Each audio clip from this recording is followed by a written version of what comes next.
So let me go ahead and actually, you know what? I won't share my screen because I'm going to be jumping through one thing to another. So we have looked a lot at ChatGPT throughout this course. Now, it's not necessarily intentional because, as I'm sure many of you who have attended throughout the weeks, and if you haven't, welcome. You can always catch up via the content center. ChatGPT is just a means to an end. We've learned how to utilize large language models in every shape and form. And so it's something which we actually want to now sort of break away from. Many people have been using Gemini, Claude, various other tools. I know Microsoft Copilot has been very popular, which is why we're not going to necessarily focus that on the first element. So it's definitely something which we actually want to have a look at. What are the alternative tools that we as a team of coders have used and say, you know what, these are good starting points. Now, bear in mind, all the tools we're going to be showing in today's session and sort of interacting with and whatnot, they don't necessarily mean that you have to completely migrate away from ChatGPT or you have to buy a subscription for whatever tool that you may come across. Instead, it's more so starting to open up our vision or sort of our knowledge base in regards to what tools exist and how can we evaluate each individual tool to determine whether it actually fits our particular means. So if that sounds good, can I get a thumbs up? Thumbs down if you have any immediate questions, thoughts, queries. You don't have to mention it in the chat. You can just privately DM me via the chat. I'm happy to answer anything before we get started. Wonderful. All right then. So initially we were going to talk about Perplexity. Now, many of you have actually used Perplexity, particularly in our automate session. I need a better name for that because I can say automate cubed, but that doesn't really have the same sort of ring to it. But as we've looked at before, we're not going to do a deep dive into this per se, but Perplexity is a great way for us to actually leverage large language models with a solid search function. So for example, if I ask, and I only say this because Leanne brought it up, what are the rubber duck sales in the UK for 2023? And hit enter. As we can see here, it's going to give me a answer roughly with popularity and variety, but also one of the important things that it does, it actually quotes its sources. So here we can see it references, ducks in the window. I'm probably going to bookmark this for later on for my own personal reading, but hey ho. And it's a really cool tool to use. I definitely recommend, we're not going to spend too much time on this. It's more that I just wanted to mention it. If you haven't watched back on session 7, I believe, or 6, where we do a deep dive into Perplexity and how we can use it and whatnot, I really recommend this as sort of your go-to search AI tool. I know Google are starting to implement Gemini in the searching experience. However, it's something that my personal preference is Perplexity, mostly because of how succinct the information is and the fact that we can log and see all of our previous searches fairly easily. But alas, if you want to see more on that, you can find that and catch up in the content center, and it's not really much to go through. But one thing that we haven't covered, but I know some people have been using Claude throughout the course of the program. Can I get a thumbs up if you've used Claude before, if you've heard of it? And get a thumbs down if you haven't. Okay, got a couple. So Jacqueline's heard of it. So is Joanne. Okay, so it's kind of a mixed bag here. Oh, Jacqueline's heard of it, but not used it. Pauline hasn't heard of it or used it. Okay, wonderful. So Claude is created by a company called Anthropic, and it essentially uses proprietary AI techniques for a more natural style of conversations. And it's free to use, but it's very similar to ChatGPT in the sense of on the surface level. So I recommend if everyone can actually open Claude, and what I'll do is I will share it. If you haven't got it open, not to worry. If you just want to use the link there. So as we can see here, it very much looks like cosmetically ChatGPT. But can anyone tell me one thing that we should be aware of as to why it may not be the exact same as ChatGPT? And it's going to require some people to recall information all the way back from session 1. So why should I not expect it to behave the same as ChatGPT per se?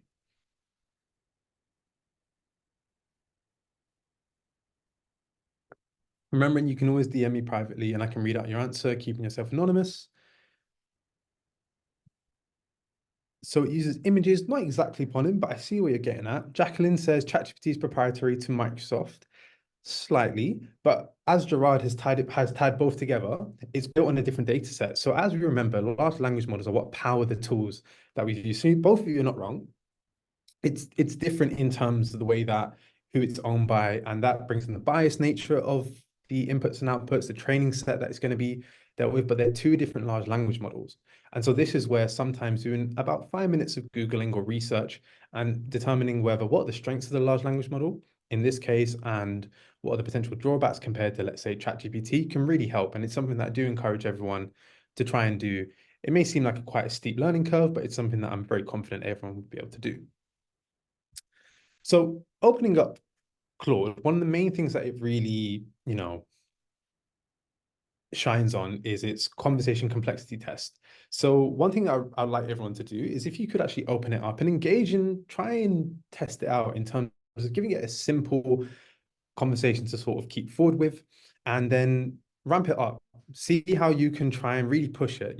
How would you interact with someone where you want to hold a very highly intelligible conversation, but at the same time, you want to see if they can pick up the nuances of things. So what I can do is we can go through a quick worked example together if you want to follow along. Or alternatively, you can open up the browser yourself and you can, have a look and try for yourself. You don't need to follow along with what I'm doing if you want to have a go yourself. So for example, if I want to try sort of the basic inference when it comes to Claude, I can ask it the question of, can you, oh, I've got some message in chat. Oh, sorry, Leanne's lurking with popcorn, not to worry. Got the virtual popcorn, wonderful. So can you give me the best practices for teaching? So immediately as we hit enter there, we get taken to a new page and whatnot. So already there, one of the main differences that we can see with ChatGPT, and for those of you who remember when we looked at the forming, I think it was a very particular use case, but we actually queried ChatGPT to tell us the best teaching practices, best practices for teaching. And already there, we've got some, pretty solid points. But then as we can see here, Claude says, would you like me to elaborate on any of these practices or provide additional teaching strategies? I'm happy to go into more depth on specific areas of interest. Now, we don't really get that nuanced answer when it comes to ChatGPT typically. Now, bear in mind, this is subject to change. And if you're watching this in 2 years' time, I could be completely wrong. So that's more for the people watching the recording. But at the same time, it's very much something that we can see already. It's realizing that it was a very high level question and we can actually go further in depth. So then let's say I wanted to then push it quite further and say, I have a student who is neurodiverse and is non-verbal. What are the best practices for teaching them? And this is actually from a use case of ours that we had a few years back. We had a neurodiverse student who was actually non-verbal, so it's quite a tricky thing for us to navigate as such. So fortunately, they've got a few issues at the moment. Should we try and see if we can refresh here and then see what happens? Hit enter again.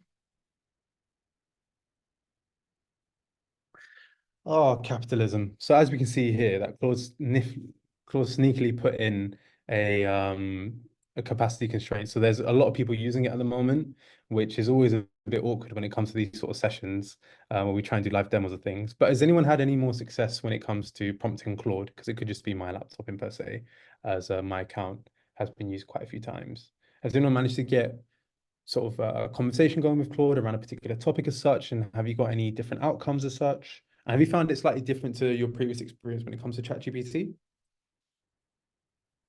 Or is everyone else still facing this issue?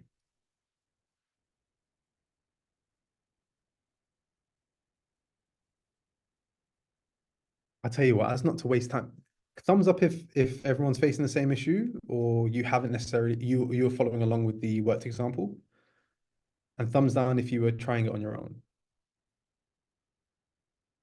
Okay, Gerard was following along. Jacqueline faced the same issue. Oh, Stephanie's been hit by a mobile sign up. That's new. Okay, thanks for flagging us, Stephanie. Well, I'll tell you what. We have a few more technologies to go through, so we're just gonna kind of pretend this didn't happen and awkwardly kind of just segment into the next one. How does that sound?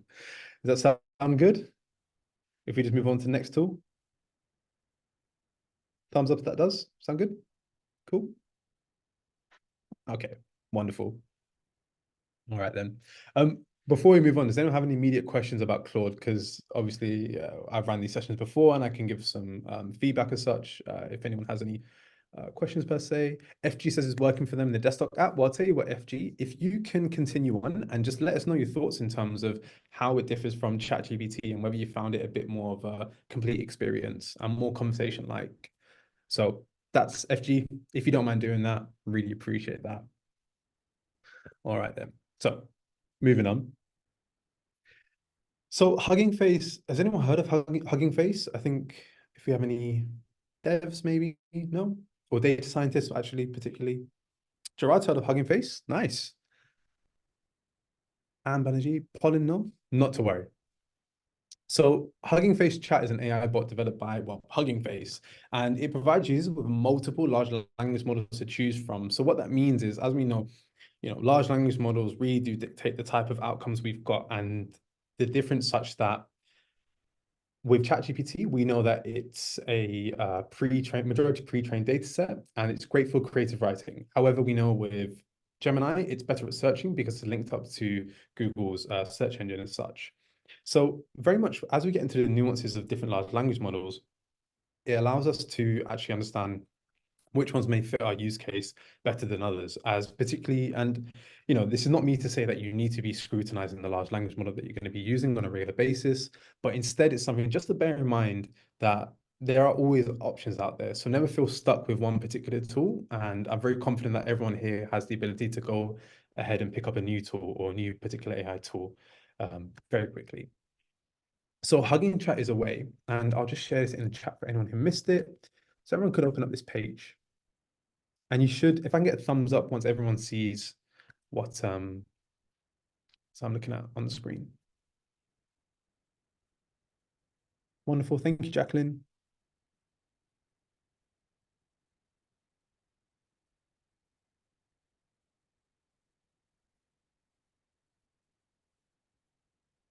Perfect. Banerjee's ready. She mentioned they have a Windows desktop app too. They do indeed. They do indeed. Wonderful. All right then. And Stephanie's ready. Okay, perfect. So as we can see here, immediately we're greeted by this page, and we have this sort of current model. We have this widget on the right-hand side, which everyone can see. And here we can see the current model. But however, if we were to click the settings, we then actually have the ability to then change the large language model that we're interacting with. So instead of us having to go to a completely different application, now, if this is all gobbledygook, do not worry. It's going to be, quite foreign if you're not familiar with these terms, but to sort of break it down quite quickly, whenever we see here, we can see Meta Llama, that's just the name, 3.1, that's the version number, and 70B stands for 70 billion pieces of information that it has been trained on. So we can see here that, okay, well, we know that it has 70 billion pieces of information on. That makes sense. So if we go here and we see on the left-hand side, there's a drop down, and we can see here that we have 01 AI, YI, that's just the name of it, 1.5, that's the version, and this has 34 billion pieces of information that it's trained on. So whenever you're reading through, what does it actually mean with a large language model? Just understand that you just have to look out for these sort of key points, how many pieces of data has it been trained on, and then what's the version number in case you feel slightly outdated as such. And one thing that Hugging Chat does really well is that it gives us a nice little sort of summary of the strengths of the particular large language model. So this one is strong performance in reasoning while maintaining excellent capabilities in language understanding. And I'll be honest, that sounds more like a sales pitch. So this is where we really do have to put things to the test as such. But if we go back with Llamas, ideal for everyday use, fast and extremely capable model, matching closed source models capabilities. And what that means is that it's very similar to ChatGPT, Gemini, Perplexity, and the other ones that we know of. So that's what it means per se. Jacqueline, I'll come back to your question just in a moment, but thank you for sharing that. So if everyone can open up here, and I guess we can sort of treat this as, how would you off the top of your head, how would you actually try and test to see the capabilities of a large language model if you've completely new picked up a completely new tool? What would be your sort of go-to? There's no wrong answer here, but what could you think to see, what could actually indicate to me whether this is going to be useful to me or not? Test it with your ducks model. Pardon? Test it with your ducks. With the docs model.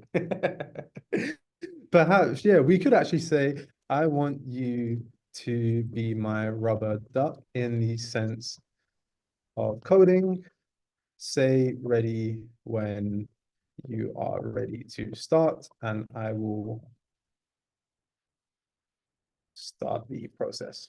There we go. So as we can see here, immediately, let's get quacking. But it's simulated that process. But I think, Leanne, what you actually sort of allude to is actually quite important. It's testing something that we're already a domain expert within, because typically that's where we know we can actually sense check things. Remember that large language models, and we cover this in data-driven decisions, large language models can hallucinate at times, and it's something where in which we want to have almost a litmus test for us. So one thing that I do is I sometimes will go in and ask it for best practices of teaching people with autism, and then sort of spend about 5-10 minutes going further and further more nuanced in terms of understanding, okay, what's his limitations? And then that sort of gives me sense check of saying, okay, this is actually can be useful for teaching purposes and our lesson development. Alternatively, if I'm doing programming, I might say, give me uh, a a React component that will, I don't know, count of keep count of every time a button is pressed. And that's a way for me then to say, okay, well, in terms of my coding capabilities, this is how I'm able to gauge as to how good or bad something is. And as we can see here, it took a little bit of time. This is quite simple. If you don't know if this is all like gobbledygook or just sort of random stuff on the screen, do not worry. But as you can see here, I'd say this is pretty solid, but it's missed out a few things that I would expect a really super intelligent large language model to have. So testing with your own prompt, testing with your context domain knowledge. Everyone is an expert at something. It doesn't matter who you are. And so there's a really strong way where in which you can, test something out. As Stephanie says, they're currently doing some research for a book and they've been asking a lot of questions for ChatGPT. So potentially they could use Hugging Face to compare with things. And it turns out that they like Hugging Chat's answers better, which shows you that, well, okay, so there's a tangible difference there, which is great to see. So given that, I know there are these two functions here. I'm actually not sure whether it's still connected to the internet. I do believe so. Am I? Oops. Okay, instead, I would like for you to take something that you're a expert in, particular skill set, your hobby, your passion, whatever that may be, and test it, put it through its paces, ask it a bunch of questions and see whether, we do have this little disclaimer at the bottom, generated content may be inaccurate or false. Well, how quickly is it to expose a level of false information? So if everyone can try that and let me know what you used to prompt and let me know what you got back and whether you caught it out.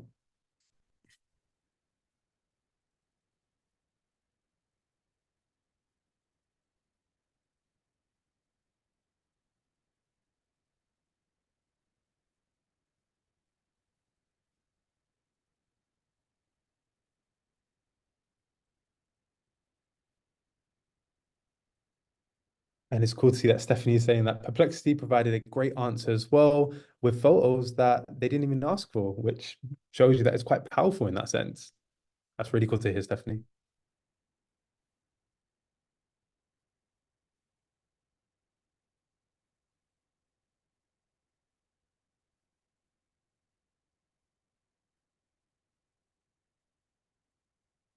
And if anyone has any questions in the meantime, please do feel free to come off mute or pop it in the chat.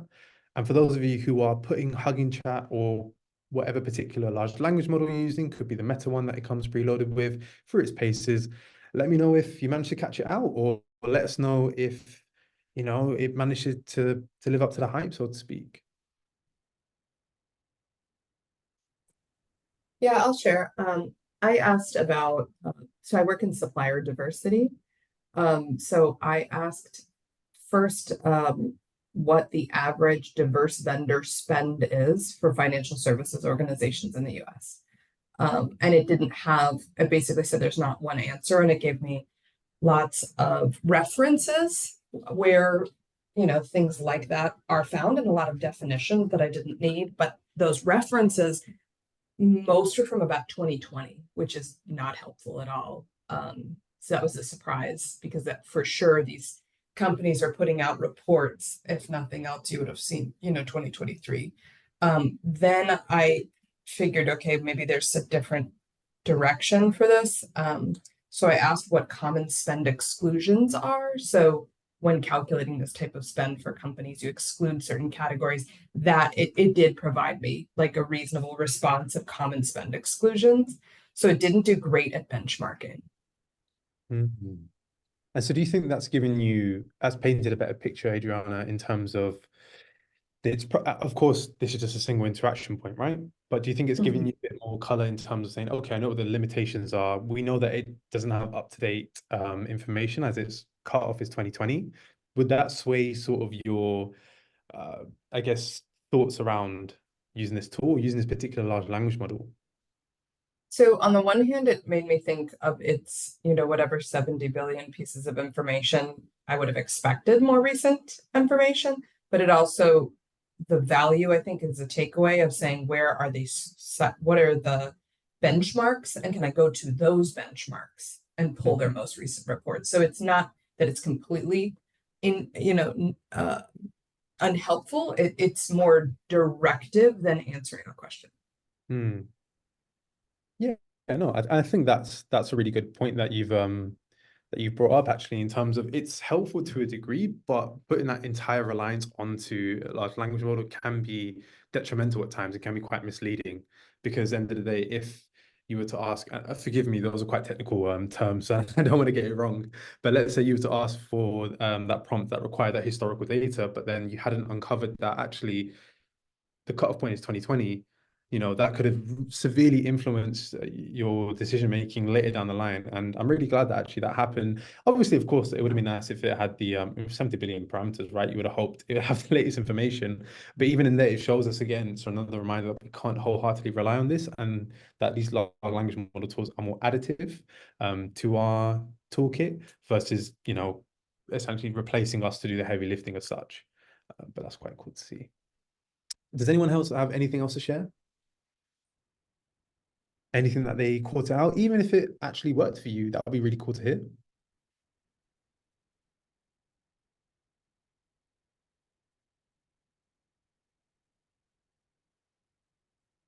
No, no one? All right then. Well, I'll tell you what, can I get a thumbs up if everyone is happy to moving on to, oh, Jacqueline got lost in Hugging Face. Oh no. I'll tell you what, Jacqueline, I'll send you this link as such to, get lost again, just click that and you should be fine.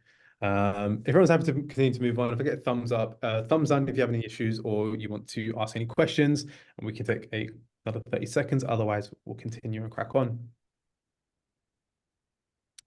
So thumbs up if you're happy to move on. So Banerjee says that they asked about the mortality rate and incidence of a particular cancer type worldwide, and it stopped at 2022. However, ChatGPT-4 gives them references up to 2024. So again, that's another point where that sort of level of testing in a way really does uncover the elements as to say, well, is this large language model relevant for me? And so if it's not massively relevant in terms of information gathering, can it be in sense of content creation? So maybe on the flip side, that's where instead you say, okay, I'm not going to use it for research purposes, but how good is it at crafting an email? And is that maybe the way I want to be using this tool, so to speak? All right, can see a lot of thumbs up, so I'll move on to the next tool. And so Pi is an interesting one. Pi has been created, and for those of you who didn't see the links earlier, I'll quickly just share the thing. If everyone can actually open up Pi, you shouldn't need to create an account, as I've done this without one. as such. So if everyone can open that, and I can get thumbs up once everyone's opened it and ready to go. Wonderful. Thank you, Adriana. Thank you, Stephanie. Thank you, Jacqueline.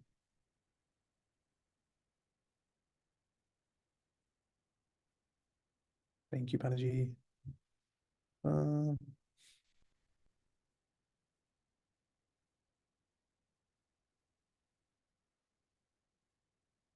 All right, got some good thumbs up. So Pi is an intelligent supportive chatbot with a unique dialogue structure, and it actually provides you the ability to read out the prompts almost human-like. Now, I think one thing to mention, and I want to be abundantly clear, that though this is done in a format that it's meant to mimic a therapist, I'm responding accordingly. I want to, you know, be very, very clear that this is not a replacement for a health professional or an experienced therapist as such, and so please do not use this as an alternative for going to seek help from a professional. This is meant to just be additive, like every single piece of technology that we cover in this program. All the tools are additive to our lives, and they're not meant to be used as a replacement for professional services. So can I just get a thumbs up? It's really important that I just get a thumbs up that everyone understands that. So can I just get a thumbs up if you've understood that? And we can hopefully go through forward onto. Perfect. Wonderful. Give a couple more seconds just to make sure everyone's put a thumbs up. It's really important that we put this disclaimer in. Wonderful. All right. So they've actually dropped the requirement to create an account as such, but essentially if we go through in here, we can see that after we've onboarded, you don't need to select a voice. So what I'm going to do, actually, I'll actually open this up as I've already got it open here. We land on this thing. We can choose to log in, but we don't necessarily want to. So let's just go next. We can do various things like coding, planning a trip. So all the stuff that we can actually still do in ChatGPT and whatnot. But this already comes primed to appeal more to our mental health growth or our mental and personal development growth. Again, this is not a replacement for a trained professional. And if you are experiencing any mental health issues as such, please do see a professional as soon as possible. But as we can see here, that if I put my name is Faz, we then get this ability, and it's already quite more of a robust user interface compared to ChatGPT, which is literally just like a dialogue page and input. We already get that nice onboarding experience, but we can also say that, you know, if we want Hi, it's lovely to meet you. My name is Pi, and I'm your personal AI. How does this voice sound? The voice sounds fine. That's fine. If everyone heard that.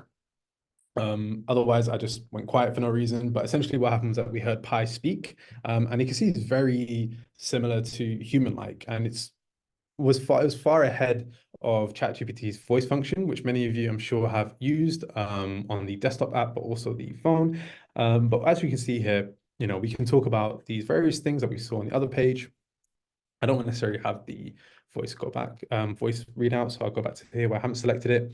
But we can see here I've got my own topic as such.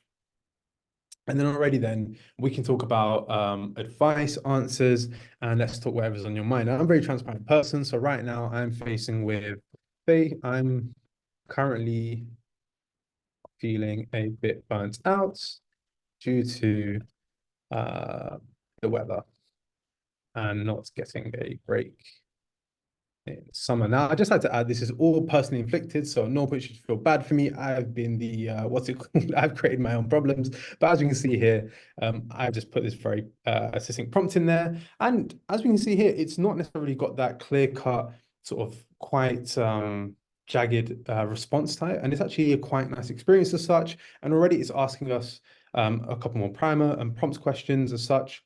So one thing I'd like you all to do is try that. Now, as a reminder, you don't need to necessarily talk about a personal issue you're having at the moment and whatnot. Please, by all means, do not do that. Want everyone to stay happy and light. So you can put something about a personal development area that you're currently looking at. So that could be, you know, right now I'm trying to not say so much, which if you've seen the recordings, I'm really, really sorry. I only realized that the other day. I say every 2 seconds. But as you can see, if everyone can actually open it up, and we've got a couple of tasks here. So you can have a dialogical conversation experience and just have a chat and whatnot, or you can try it as a mental relief assistant. So engage with Pi with the intention of seeking mental relief or therapeutic support. Again, this doesn't replace a trained professional. I must say that again. So please bear that in mind. But if you decide to do the mental relief assessment, assess Pi's effectiveness in actually providing that mental relief and support. End of the day, you can just make something up and say you're burnt out. You can make something up saying you're feeling stressed and just see whether that's actually would be helpful for you or if it wouldn't be. So if everyone can try that. And then if you feel comfortable, if you've done the conversation type, let us know how that went. If you've made something up and sort of tried to query it with a mental relief assessment, if you can let me know. Cool. So Stephanie asked it about getting fit, but the answer was very, very general. So even when even when she gave it some details, it didn't give very helpful information. That's really good to know, Stephanie, as you think that's something that markets itself as being I don't know, a mental health large language model or a mental health relief tool, not a mental health complete tool, but a relief tool would actually be able to do that right. So that's actually really good for us to know. And I wonder whether if you ask about maybe wellness exercises, does it have more information on that scope? How does that sort of fare with things?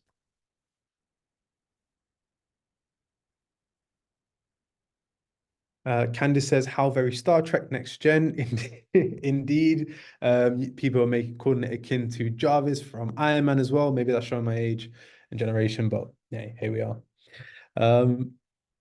Joanne asks, is Morgan Freeman an option? You know what? Probably with a paid version at some point, licensing agreements, all that sort of stuff, but who knows at this point. So yeah, to everyone who's trying that, if you feel comfortable sharing the sort of dialogue conversation experience that you had, dialogical, and whatnot, it'd be cool to hear. And also, if you have started it and you want to give some inspiration to the rest of the group, sharing your initial prompts can be really helpful. I know that's something we've not really been doing in this program. It's one of the feedback pieces that I've received recently. Thank you to the person who gave me that.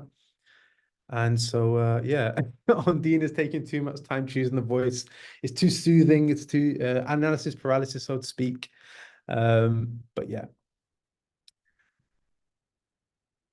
So Stephanie says a wellness option. It did offer some out of the box things, Kwaijong and progressive muscle relaxation. I've heard of Kwaijong in the capacity of headline reading, but that's cool to hear. Peter talks about his painful tennis elbow as such. And the best options from there. But sound like doing the planks, squats and lunges, glute bridges, calves don't necessarily mean oh no, sorry, I misread his thing, but he still wants to keep toned and whatnot. So it gives us pretty good options. FG says response times seem to take 20 seconds or more. That is a bit interesting. And then Banerjee keeps getting back this apologies, an expected error has occurred. Please check back soon. That's a bit strange. It could be due to maybe there being a block if you're on a work network, or alternatively, it could be that the system is not too great unless you log in, as it does typically these systems tend to prioritize users, but we'll be entering peak hours at the moment for uses, sorry, across the UK and US and whatnot. But yeah. So Ondine is trying the vent. She's going to be pretending to vent, and I think we'll be quite interested to see what comes up after that. And while Ondine is doing that, and we await the Pi's response, it would be great to hear if anyone has any questions, thoughts, as this is the last tool we'll be covering in today's session. And before we wrap up, if anyone has any points that they want to share or anything to ask, by all means, please do feel free to come off mute or just pop it in the chat or DM me privately.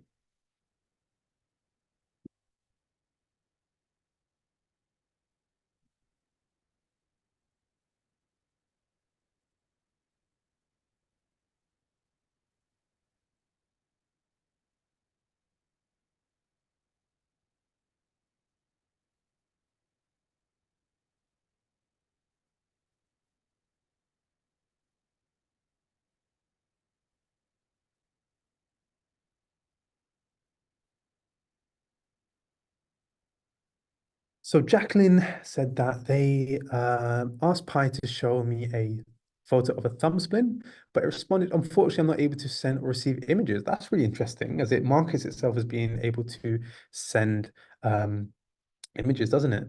On the associating to image generation. Yeah, I thought that was strange. That is a bit odd. Yeah. Gerard is having a conversation about stress relief and how to deal with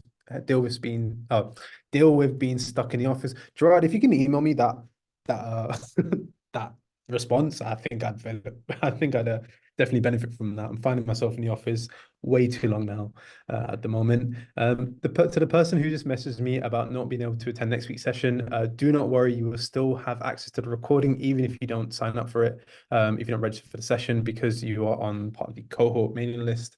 There I say and afterwards, we will still keep the content center live for around 2 weeks, so you can catch up with that in your own time as such. Adriana said that she asked how to fight seasonal blues since moving to a northern city in the US. It provided 5 ideas, and they asked for more detail about building communities. And they made 5 suggestions, and they then asked more info on using online forms for building community, and it suggested 5 communities. It seems pretty robotic according to Adriana, but less robotic than other platforms. That's quite an interesting takeaway, and I think that's kind of what Pi is getting at. But at the end of the day, I'm not really sure. But it's interesting that you took that away, because particularly from our team's experience, because we test out all the tools that we show in these sessions, everyone said that Pi had more of a slower interaction and sort of a more complete experience, as if you were getting a more complete answer because of the time in which it takes to get back to your response. Colin asked about the foods that are good for hypothyroidism, and the answers weren't very accurate. So as we're seeing here, that it's not necessarily a case where it may be a wellness tool, but even then, for the actual physical element of wellness, so the physical health and as such, is very, very important. It doesn't seem to be that great. So it's something for us to bear in mind. And again, it's another instance of us evaluating a large language model and seeing, can it actually live up to the hype? FG, have I used Poe? I have not used Poe, but I have heard of it. But I actually can't remember what it does. Should I have to Google Poe AI?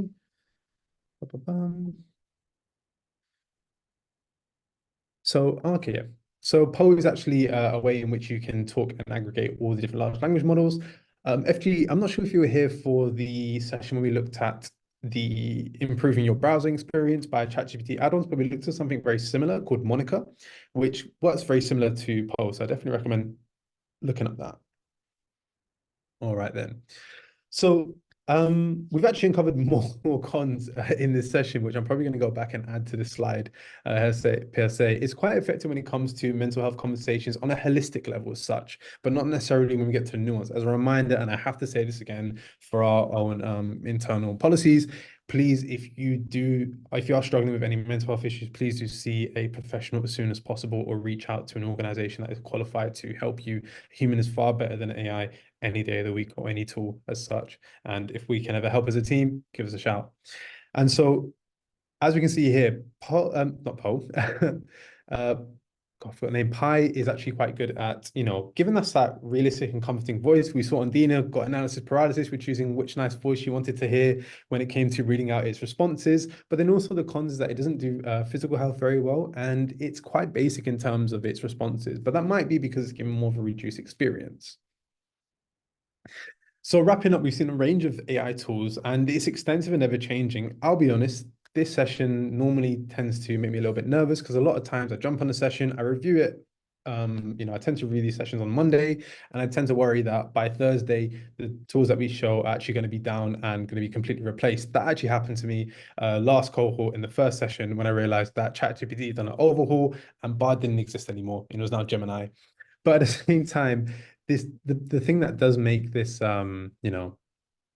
interesting is that this may make the field of generative AI daunting, but as we can see here, everyone here knows how to test and get familiar with a tool very quickly. And I think, whether this is your first session or if you find a session, you should be incredibly proud of yourself, because even still, I know if we ran this session in the very first one, week 1, it would have had a lot of people feeling quite daunted, quite defeated and whatnot. So this is a massive milestone. So congratulations to yourself for getting to this point. Even if you're lurking in the background with the virtual popcorn, you still stuck along. Even if it's your first session, welcome, you did it. And I think we can see here that as these tools continue to be tweaked and improved with the skills you've learned so far in the course, if that does happen to be your preferred Gen AI tool that is taken offline, you have the skill to pick up a new one. And that's a massive, massive win, irrespective of anything else. And I think you should be all very proud of yourself.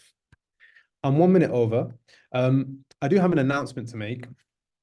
stop sharing my screen quickly. So as you know, we are a Tech for Good program here in the UK, and we've been working very tirelessly over the past 2 years.